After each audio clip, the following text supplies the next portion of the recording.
Bismillahirrahmanirrahim. Assalamualaikum warahmatullahi wabarakatuh. Selamat pagi. Hari ini saya akan menjelaskan mengenai materi biokimia dengan topik enzim.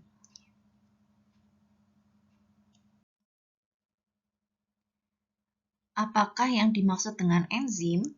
Enzim itu adalah biomolekul, jadi molekul yang berada di dalam suatu organisme hidup berupa protein atau asam amino yang berfungsi sebagai katalis. Jadi katalis itu adalah zat yang mampu mempercepat laju reaksi. Karena enzim itu dia ditemukan di dalam makhluk hidup atau organisme hidup, maka enzim dikenal sebagai biokatalis atau katalis biologis dengan fungsi mempercepat laju reaksi. Kemudian enzim juga berfungsi untuk mendegradasi makanan atau in vivo di dalam tubuh ataupun di luar tubuh yang dikenal sebagai in vitro. Selain itu, enzim juga berfungsi untuk menjaga organisme agar sel-sel berfungsi dengan baik untuk kehidupannya. Biasanya enzim itu bisa terdegradasi atau terpecah oleh lingkungan. Enzim dapat diaplikasikan di dalam industri untuk berbagai keperluan.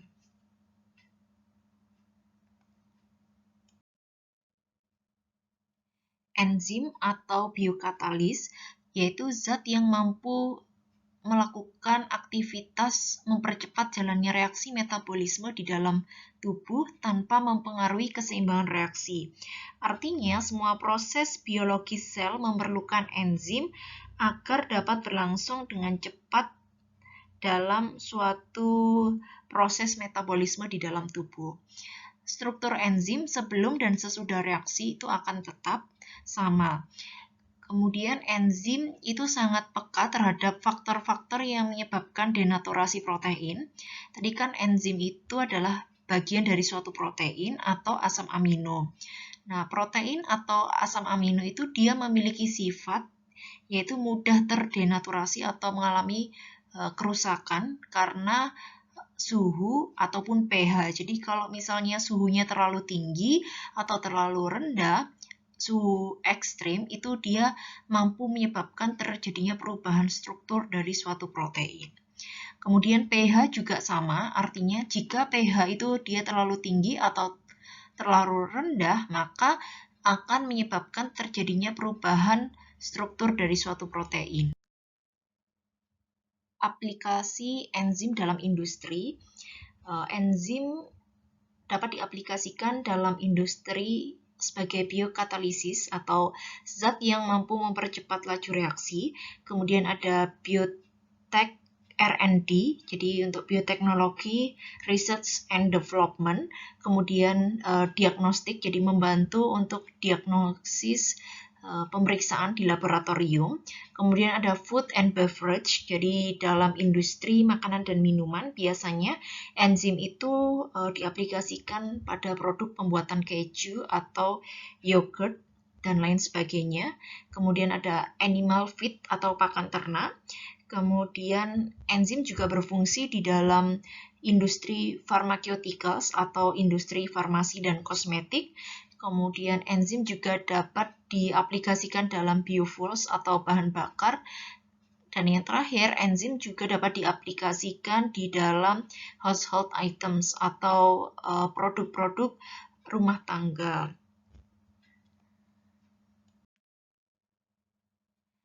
Tata nama enzim. Yang pertama, enzim diberi nama sesuai dengan nama substrat dan reaksi yang dikatalisis. Kemudian yang kedua, enzim itu biasanya diberi nama dengan penambahan akhiran ase. Dan yang ketiga, enzim diberi nama berdasarkan reaksi yang dikatalisis. Jadi enzim diklasifikasi ke dalam 7 golongan besar. 7 golongan besar enzim berdasarkan reaksi yang dikatalisis. Yang pertama adalah kelas oksidoreduktase atau nitrat reduktase. tipe reaksi itu memisahkan dan menambahkan elektron atau hidrogen. Jadi berdasarkan prinsip reaksi oksidasi dan reduksi. Yang kedua, transferase. Tipe reaksinya adalah memindahkan gugus senyawa. Jadi dia diambil dari kata transfer. Kemudian diakhiri ase jadi transferase. Transfer itu artinya perpindahan. Jadi kalau enzim kelompok atau kelas transferase itu dia didasarkan pada reaksi perpindahan gugus senyawa kimia. Yang ketiga, hidrolase itu golongan protease, lipase, amilase. Kalau protease itu diambil dari protein, lipase lipid, kemudian amilase amilum. Tipe reaksinya itu adalah memutuskan ikatan kimia dengan penambahan air. Jadi dia diambil dari kata hidro, ya kan, reaksinya adalah hidrolisis, jadi dia meliputi penambahan air. Kemudian yang keempat itu adalah liase, jadi tipe reaksinya itu adalah pembentukan ikatan rangkap dengan melepas satu gugus fungsi. Kemudian yang kelima isomerase, jadi isomer, diambil dari kata isomer. Nah, tipe reaksinya adalah mengkatalisir atau mengkatalisis perubahan isomer. Kemudian yang keenam, ligase atau sintetase. Jadi kalau ligase itu dia menggabungkan dua molekul yang disertai dengan hidrolisis ATP, adenosin trifosfat. Dan yang ketujuh, polimerase atau polimerase tiokinase. Jadi dia menggabungkan monomer-monomer sehingga terbentuk polimer. Jadi semua kelas ini dia selalu diakhiri ase. Seperti pada sebelumnya, itu semua nama enzim itu selalu diakhiri ase. Kalau oksidoreduktase berarti dia didasarkan reaksi oksidasi reduksi. Transferase itu transfer, perpindahan. Kemudian hidrolase itu diambil dari kata hidrolisis atau hidro, air artinya. Liase itu diambil dari kata lia, pembentukan. Isomerase itu diambil dari kata isomer. Kemudian ligase atau sintetase itu diambil dari kata liga dan sintesis. Jadi artinya penggabungan dua molekul. Kemudian polimerase itu diambil dari kata polimer. Jadi polimer itu adalah gabungan dari beberapa monomer. Susunan enzim. Enzim memiliki komponen utama adalah protein. Protein yang ada di enzim bersifat fungsional dan bukan protein struktural. Kemudian, tidak semua protein bertindak sebagai enzim dan tidak semua enzim berupa protein. Artinya apa? Enzim pasti mengandung protein dan protein tidak selalu mengandung enzim. Molekul enzim pada umumnya berupa protein yang terdiri dari satu atau beberapa subunit kecuali ribozim atau enzim RNA. RNA itu kepanjangan dari ribonukleoasid. Nah, enzim yang ada di RNA dinamakan ribozim. Macam enzim berdasarkan penyusun molekulnya. Jadi enzim itu diklasifikasi menjadi dua berdasarkan penyusun molekulnya. Yang pertama itu adalah enzim sederhana. Jadi enzim ini hanya tersusun atas molekul protein secara sederhana. Kemudian yang kedua itu adalah enzim kompleks atau dikenal sebagai enzim konjugasi. Jadi enzim ini dia tersusun atas pertama bagian protein atau apoenzim dan yang kedua bagian non-protein atau gugus prostetik. Jadi kalau non-protein itu ada dua, anorganik kofaktor dan organik koenzim. Nah, gabungan apoenzim dan gugus prostetik itu dikenal sebagai holoenzim. Dapat dilihat ini adalah klasifikasi enzim. Jadi enzim itu dikenal sebagai enzim atau protein sederhana. Itu jika dia hanya mengandung protein. Kemudian enzim konjugasi itu ada dua. Yang pertama adalah protein plus bukan protein. Kalau protein itu namanya apoenzim. Kalau bukan protein itu gugus prostetik. Nah, gugus prostetik ini ada dua yang mengandung senyawa organik koenzim dan yang mengandung senyawa anorganik adalah kofaktor. Keunggulan enzim sebagai biokatalis yang pertama, daya katalitik tinggi, yang kedua, spesifitas tinggi, jadi jenis reaksi maupun substrat yang dikatalisis. Jadi enzim itu dia bekerja secara spesifik. Jadi kalau reaksinya berbeda, substratnya berbeda, produknya juga berbeda. Kemudian yang ketiga, enzim dapat bekerja pada kondisi lunak, jadi suhu dan pH yang tidak terlalu ekstrim. Tadi sudah dipelajari biasanya kalau suhu itu dia terlalu tinggi atau terlalu rendah, sama pH juga terlalu tinggi atau terlalu rendah, maka enzim itu bisa mengalami denaturasi atau mengalami perubahan struktur. Kemudian yang keempat, aktivitas katalitik beberapa enzim dapat dikendalikan. Dan yang kelima, enzim itu dapat diproduksi sehingga memudahkan dalam penyediaannya. Sifat-sifat enzim. Enzim dapat dibentuk dalam protoplasma sel. Artinya enzim itu dia bisa diproduksi atau ada di dalam organisme hidup.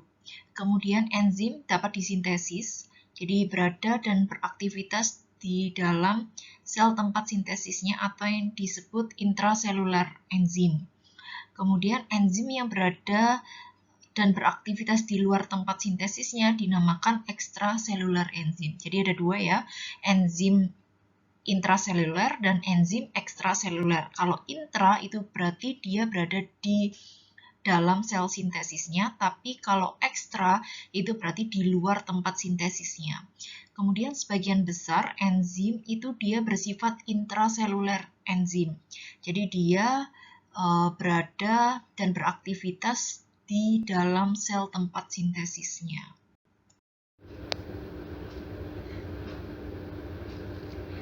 Enzim adalah protein yang mempercepat reaksi kimia dalam sel makhluk hidup yang spesifik. Enzim memiliki sisi aktif enzim atau active site, yaitu bagian dari molekul enzim tempat berikatannya substrat.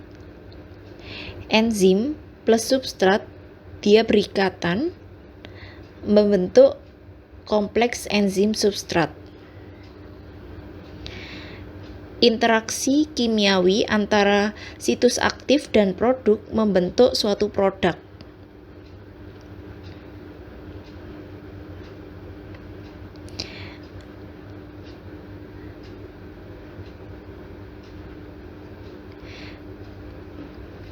Kemudian produk dia dilepaskan dari situs aktif enzim seperti ilustrasi pada gambar dan video. Enzim dan produk terpisah.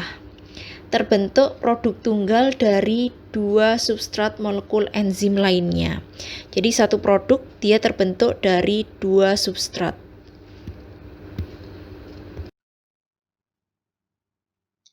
Aktivitas enzim dapat dipercepat atau dipacu dan dihambat oleh beberapa faktor. Yang pertama adalah logam yang memicu aktivitas enzim. Itu ada magnesium atau Mg, mangan atau Mn, kobalt atau Co, besi atau Fe. Kemudian logam berat menghambat aktivitas enzim seperti Pb atau timbal, Cu atau cuper tembaga, Zn atau zinc, kemudian CD atau kadmium, dan Ag atau perak. Kemudian pH optimum bergantung pada jenis enzimnya, jadi pepsin aktif pada kondisi asam, amilase aktif pada kondisi netral, tripsin aktif pada kondisi basa. Jadi kondisi pH yang berbeda, maka aktivitas enzim juga berbeda. Kemudian substrat yang banyak mula-mula memacu aktivitas enzim, tetapi kemudian justru menghambat karena adanya penumpukan produk atau feedback effect. Kemudian peningkatan konsentrasi enzim memacu aktivitas, jadi air atau H2O juga mampu memacu aktivitas enzim, jadi vitamin atau koenzim itu memacu aktivitas enzim. Proses katalisis enzim ada dua. Yang pertama adalah pengikatan substrat pada sisi aktif enzim, dan yang kedua mekanisme reaksi enzimatis dan pelepasan produk. Jadi seperti ilustrasi bagaimana kerja enzim sebagai katalis pada beberapa video yang sebelumnya.